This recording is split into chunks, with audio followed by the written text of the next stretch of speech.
Grand 2, la tripolarisation du temps social. Grand A, le temps des médiations. Le temps nouveau et la transmission des caractères culturels. Les deux temporalités antagonistes, le temps substance et le temps sujet, constituent la contradiction du temps, celle qui caractérise le genre humain. Cette contradiction autorise le plus large champ d'expression du genre. Cette antithèse nécessite une synthèse. Deux points. Le temps de médiation du passage de la substance au sujet et inversement. La médiation est d'autant plus nécessaire que la contradiction est radicale. La synthèse est proposée dès que la contradiction apparaît. Si le temps substance et le temps subjectif ne sont que les émanations de l'être et du genre, du temps d'origine, le temps de médiation lui s'avère temps nouveau, temps créé par la dualité du temps. Avec le temps de médiation, l'évolution n'appartient plus à l'évolutionnisme. Elle est intégralement prise en main par la praxis, l'intentionnalité s'étant dédoublée en substance et sujet. Alors le progrès se substitue à l'évolution. Alors que la temporalité de la médiation est inexistante dans l'être, embryonnaire au commencement du genre, cette médiation apparaît maintenant comme temporalité qui supplante les temps de la dualité. C'est toute une autonomie relative, conquise sur le déterminisme du temps, celle du temps culturel et éducatif. Ce temps est la rencontre d'une dynamique montante et d'une dynamique descendante. En leur origine, ces deux mouvements ne sont pas autonomes. Leur temporalité est faite, d'une part, de la redistribution du temps substance en ses services de gestion, toute une fonctionnalité du genre se développant à partir d'une capitalisation culturelle. Cette temporalité est faite, d'autre part, de la culture d'élevage, de dressage, d'éducation, culture qui répond à la demande du temps subjectif.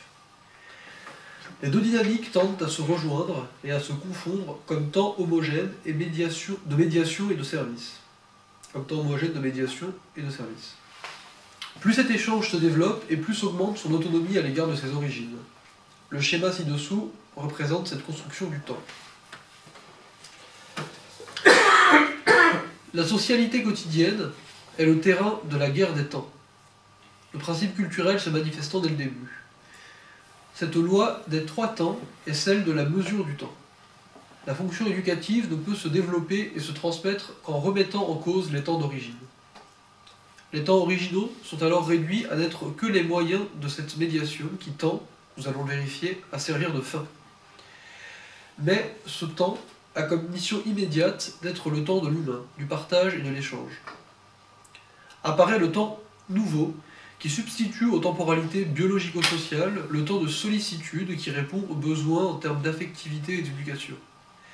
C'est le premier temps de la civilité qui tend à équilibrer temps substance et temps subjectif. Régulation interne du sens social. Car l'enjeu est bien de conquérir le temps culturel de l'échange, temps et espace de la cité. Son origine est là, temps médiateur fabriqué comme temps préposé à cet effet. La guerre des temps est la guerre de toute civilisation.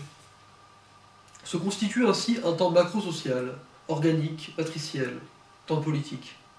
C'est une temporalité d'extériorité, celle du devenir social, facilement repérable, car cette extériorisation est une institutionnalisation à la causalité descriptive. S'invente alors une spatio-temporalité fonctionnelle et relationnelle qui se dispose, selon l'immanence du réel et du rationnel, selon le procès de production, dans la perspective du dépassement de la contradiction. Ce temps est devenu, en son achèvement moderne, la double dimension qui caractérise l'Occident et sa mission civilisatrice, entre guillemets. C'est le temps que les autres, le primitif, le sauvage, le barbare, n'ont pas, qui leur manque, ce qui suscite l'émoi ethnologique. Deux points. Comment peuvent-ils faire sans ce qui nous a fait ? Cette verticalité propose effectivement deux déterminations essentielles de la civilisation. Deux points. La conscience humaine et son inconscient. Il s'agit de la conscience humaine en acte que le philosophe ne voit pas, trop occupé par sa rêverie freudienne, celle de son avoir oedipien. Elle est l'organique, un ensemble vivant, le montage d'un corps social qui n'est autre que l'ontologie de la praxis. Fin du petit 1.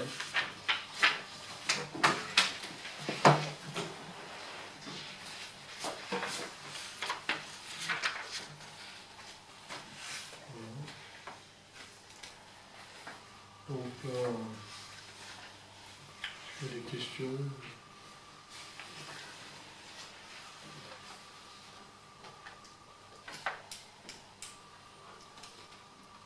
On a l'impression là, un peu d'une synthèse des deux temps qu'il a définis un peu avant, temps substance et temps subjectif, quoi, à travers des dynamiques montantes, dynamiques descendantes, quoi, constitue un temps un peu synthétique, quoi. Temps médiateur.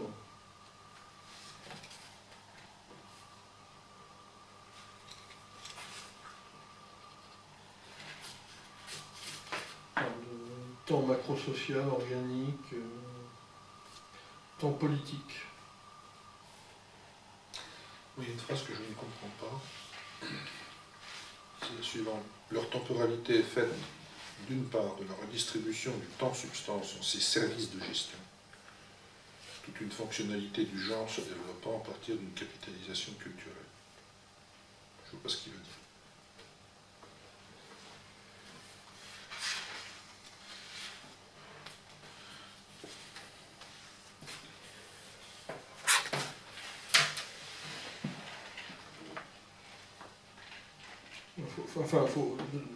Je pense qu'il faut revenir aux deux pôles qui constituent les deux temps qu'il a définis un peu avant, quoi. Parce que j'en ai compris, quoi.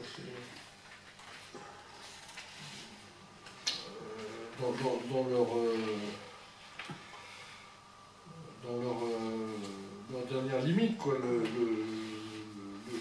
temps substance, c'est vraiment l'élément de base du temps praxis.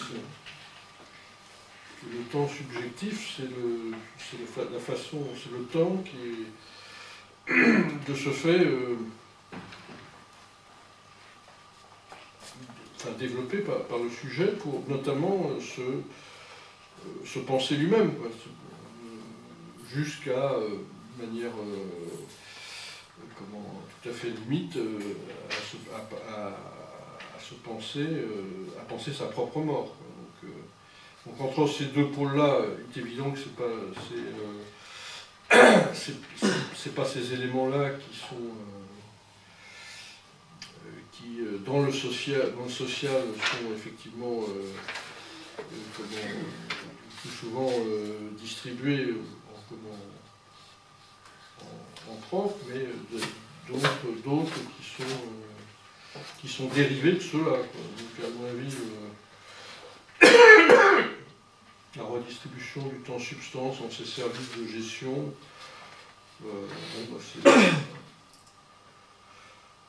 c'est une forme de dynamique à ce moment-là descendante de cette temporalité élémentaire, quoi. Oui, mais pourquoi il dit toute une fonctionnalité du genre se développant à partir d'une capitalisation culturelle? Fonctionnalité du genre se développant à partir d'une capitalisation culturelle. Je pense que c'est un passage obscur. Il y a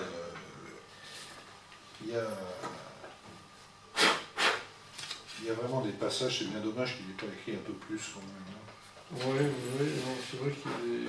Bon, ça c'est vrai que c'est... Ce qui est bien avec Kluskar, c'est qu'on sait qu'on ne comprend pas. Parce qu'il y a pire. Je suis en train de lire la métaphysique d'Aristote, la relire, j'avais lu ça il y a longtemps, et quand on est jeune étudiant, on croit comprendre la métaphysique d'Aristote, c'est un texte clair. Et en fait, je découvre que c'est un texte où il y a des raisonnements qu'on ne peut plus comprendre. Voilà. La raison humaine a changé, et on ne peut plus comprendre ce qu'il dit. Et je pense que les commentateurs d'Aristote modernes font l'impasse sur ces textes-là. Et donc, chez Aristote, le danger, c'est de croire qu'on a compris quand on n'a pas compris. Et chez Kluskar, Le plaisir, c'est de savoir qu'on n'a pas compris.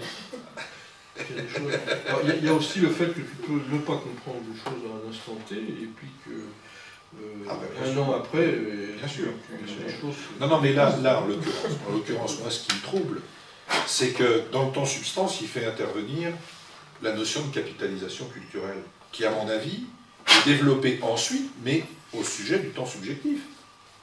La capitalisation culturelle, qu'est-ce que c'est? Tel que je le comprends à ce stade, je ne prétends pas tout comprendre, mais qu'est-ce que c'est sinon, dès le départ, la culture d'élevage, de dressage, d'éducation, et on comprend pourquoi cette culture, elle répond à la demande du temps subjectif, au sens de subjectivité, subjectivité en général, telle qu'il la pense. Mais peut-être que même chez les animaux, par exemple, il y a une notion de transmission ou d'éducation du petit, par exemple. Sans forcément qu'on ait à imaginer un degré de Ah, peut-être. concentration. Ça peut être une piste, ouais. Mais c'est Donc vrai la que c'est bizarre. capitalisation culturelle, c'est C'est un détournement, quoi. c'est pas... c'est ça, c'est la culture du genre. Quoi. C'est un C'est une détournement sorte de situationnel. culture de genre. Peut-être, hein, c'est peut-être ça, je sais pas. Mais en tout cas, il aurait dû plus clair, quoi. Il aurait dû mettre blague en confusion, fait. je trouve que c'est confus. Chaque fois, oui, il faut mettre- Des fois, on dit un truc comme ça, on a l'impression de reculer en arrière, de se dire j'ai rien compris depuis 200 pages. Non, depuis 100 pages, pardon. C'est vrai, c'est irritant.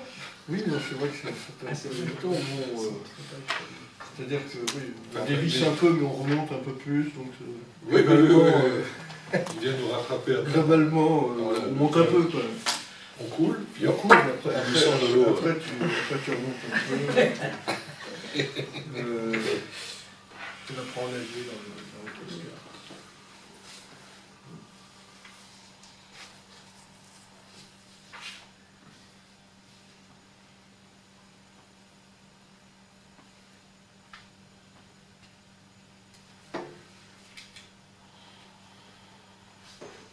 Ouais, moi, je sais Quelqu'un a une idée ce que c'est, oui, les services de gestion? Est-ce que quelqu'un peut le concrétiser avec un exemple ou des exemples?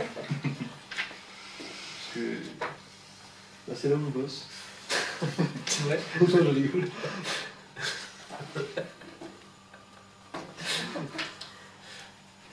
Parce que du coup, on se demande si là, il n'y a pas quelque chose de très marxiste déjà ici, c'est-à-dire de l'idée que certains commandent à d'autres, en fait.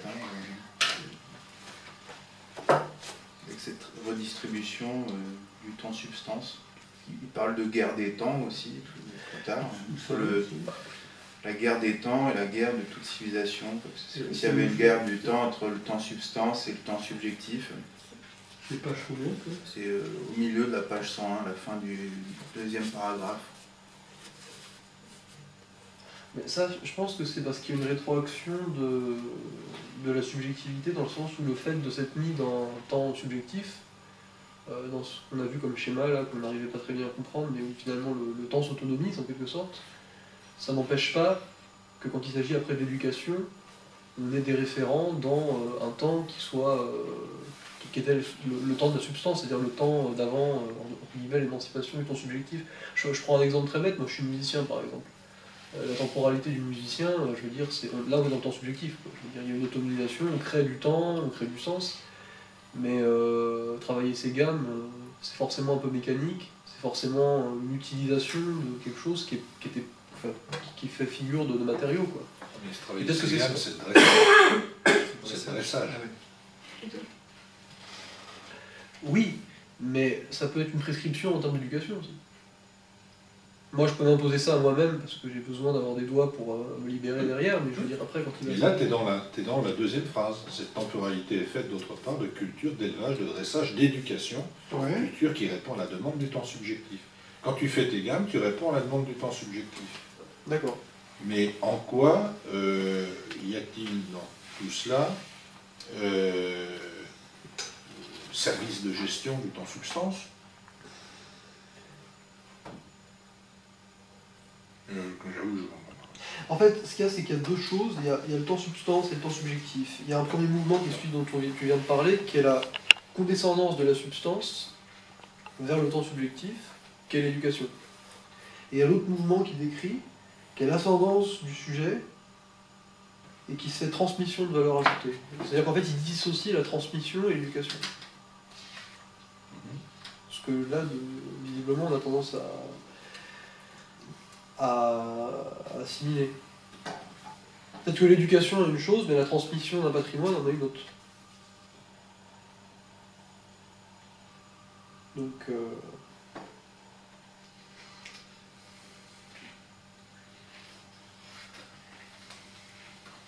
On a l'impression d'une forme un peu d'homogénéisation des deux temps de base, quoi, par des dynamiques, voilà, ascendantes, montantes, je sais pas si... mais Jean a raison, c'est qu'il y a c'est différent au départ, il faut bien comprendre les différences entre les deux. Quoi. Ouais, Parce que sinon... ah bah oui, non, temps substance. Oui, c'est pour ça que je pense que c'était... la dernière fois, on était passé comme assez vite là-dessus. Est-ce qu'on peut aller au-delà de ça, enfin, ce paragraphe il y a des questions encore. Je crois que ce qu'on peut dire, c'est que c'est un passage compliqué mais stratégique parce que c'est...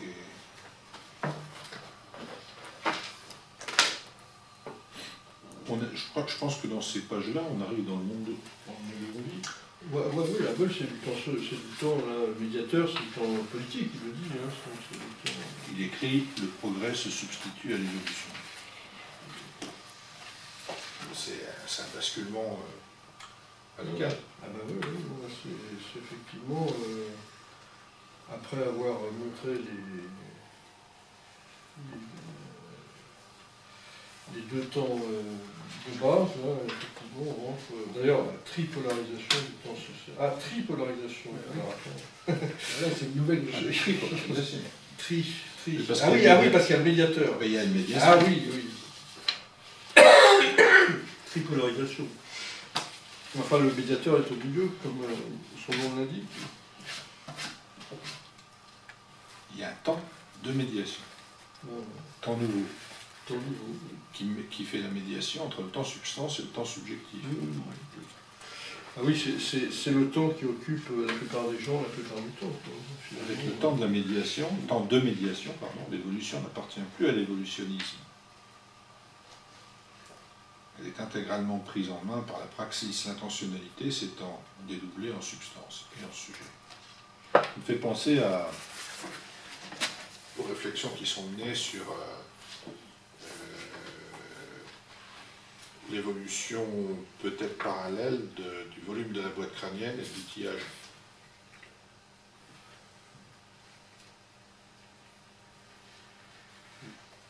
Je pense que c'est peut-être de ça dont tu veux parler.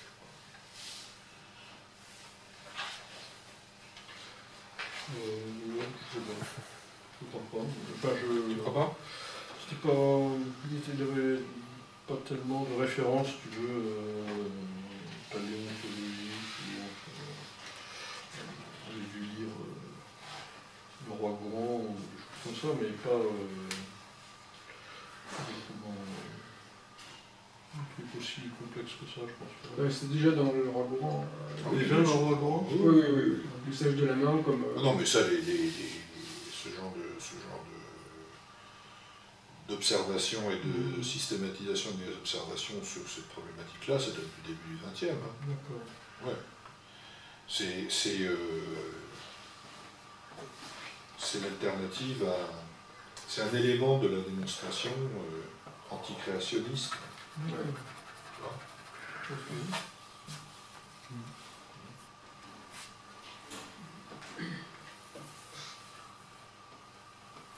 Et ça peut... Parce que quand même, une phrase comme ça, l'évolution n'appartient plus à l'évolutionnisme, si on considère que l'évolution, l'évolutionnisme, c'est le genre, le fil de l'eau de l'évolution. Et donc un fil de l'eau de l'évolution qui ne permet pas d'expliquer pourquoi la moelle crânienne augmente, pourquoi la stature debout se conforte, des choses comme ça. Moi, je ne sais pas, hein, je ne suis pas spécialiste de la question, mais donc la production, la praxis, elle peut expliquer ça. Elle constitue un élément d'éclaircissement d'une transformation, d'une évolution dont on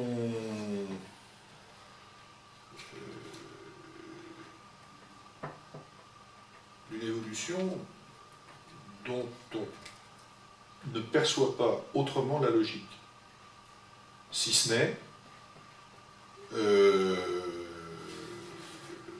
en la niant, c'est-à-dire en disant qu'il y a une préformation, une théorie de la préformation existait au XIXe siècle, hein, une préformation de l'Homo sapiens sapiens avec une vision non continuiste de l'évolution.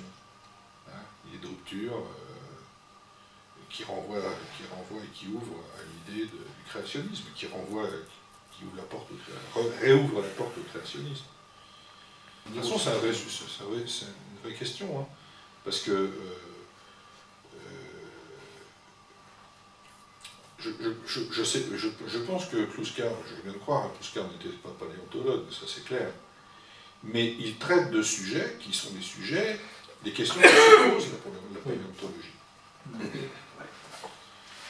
Il en traite, et je pense qu'il en traite avec il y a un background, il y a quelque chose. Il y a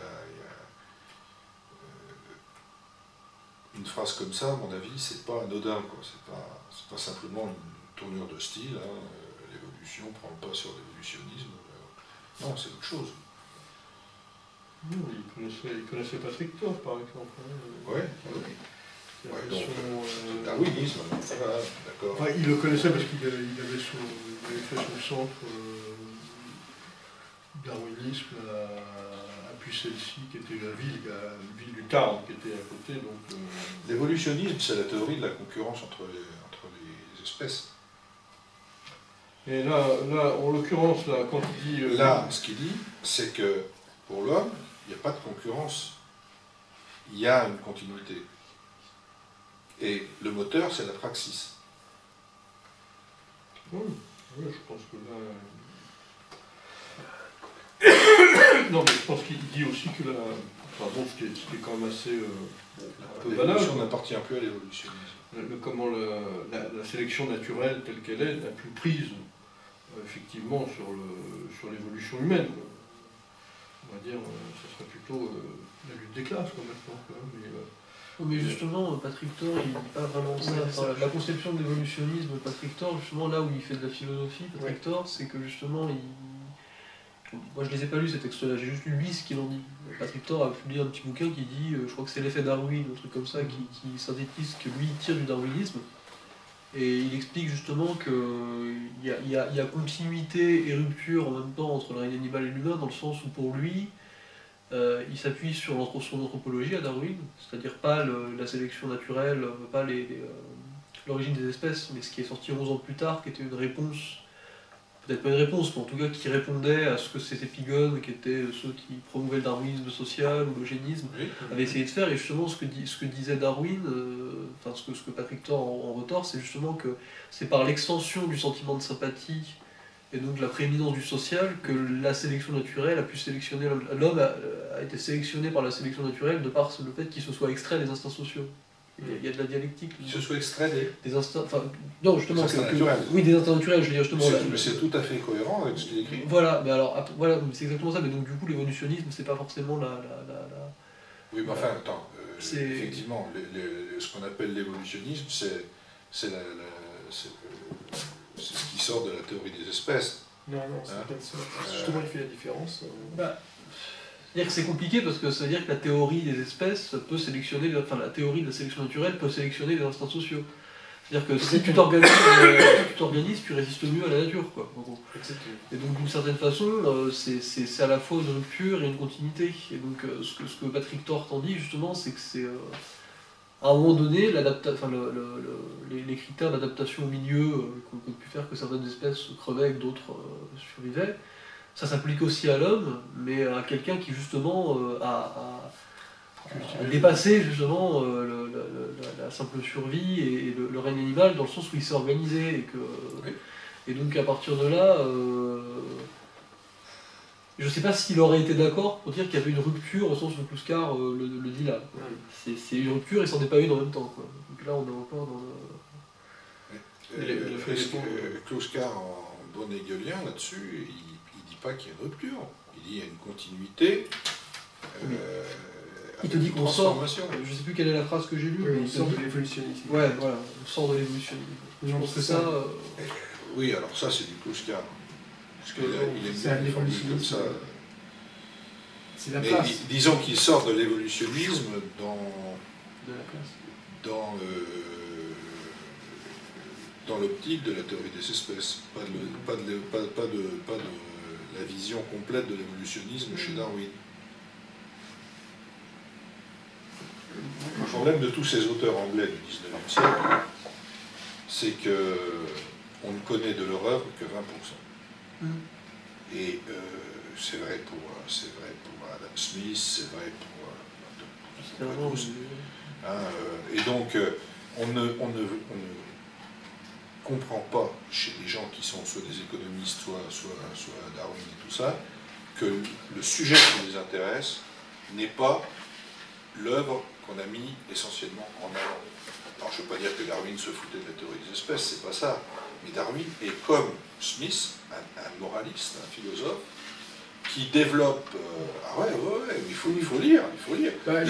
L'œuvre moraliste de Smith, et celle de Darwin, c'est pareil. Sur l'altruisme, tu veux dire Oui, bien sûr. Il y a un tas de trucs qu'on ne connaît pas, qu'on a totalement passé sous silence, parce qu'il y a une œuvre qui reste centrale. C'est comme si on lisait Marx uniquement à travers le Capital.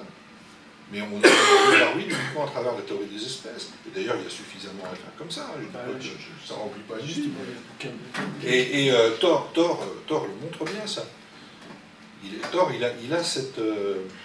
Thor, il pose la question, comme c'est un linguiste qui s'intéresse au phénomène d'idéologie, il se pose la question de savoir pourquoi, quel est le phénomène idéologique profond qui fait qu'on, parfois même sans le savoir, on fout les œuvres de côté parce que c'est pas ce qui est utile pour le développement de la société à un moment donné, quoi. Donc dans le capitalisme, on n'a pas besoin de s'intéresser aux œuvres anthropologiques de Darwin parce qu'on a besoin de quelque chose qui va légitimer biologiquement la concurrence, quoi. C'est un peu ça qui l'explique, quoi. Donc, c'est le détournement même de l'œuvre de Darwin. Ah oui, bien sûr. Parce que même dans la théorie des espèces, c'est ce que raconte Thor, effectivement, j'ai commencé mon bouquin sur l'homme, quoi, la partie anthropologique de Darwin. c'est la filiation de l'homme. Ouais, la filiation de l'homme, voilà. Avec les préfaces de Thor là-dessus. Il y a une méfiance par rapport au cadre le cadre universitaire qui justement est le fait qu'il soit matérialiste de cette façon, qu'il affirme un matérialisme, il doit se méfier, mais il n'alimente jamais la posture qui a servi pour ce qu'on appelle le darwinisme social. Et apparemment, là, ça a l'air d'être le darwinisme social qui est pris comme référence là, dans Kluskar. Non, enfin, Non, je pense pas. Non, je pense que là, il est beaucoup plus... je pense qu'il faut pas le prendre de manière... tu veux dire que ce qu'il désigne comme évolutionniste, Ouais. c'est ça, oui, d'accord. C'est ça, c'est-à-dire ce que Kluskar désigne comme l'évolutionniste, ce serait le point de vue darwiniste commun, qui est pas celui défendu par Thor. Non, je crois que là, plus simplement, à mon avis, il dit que c'est la praxis qui prend le relais, si tu veux, de la sélection naturelle, quoi, au niveau de l'évolution. La phrase d'Arspin, elle est claire, l'évolution, elle est intégralement prise en main par la praxis. L'intentionnalité, c'est on dédoublé en substance et sujet, etc. Enfin, donc, je pense que simplement, il dit, avec ce temps-là, on n'est plus dans le domaine de la sélection naturelle, justement, et on passe à une autre forme d'élection. Je pense pas qu'il ait été chercher des trucs aussi élevés au niveau scientifique.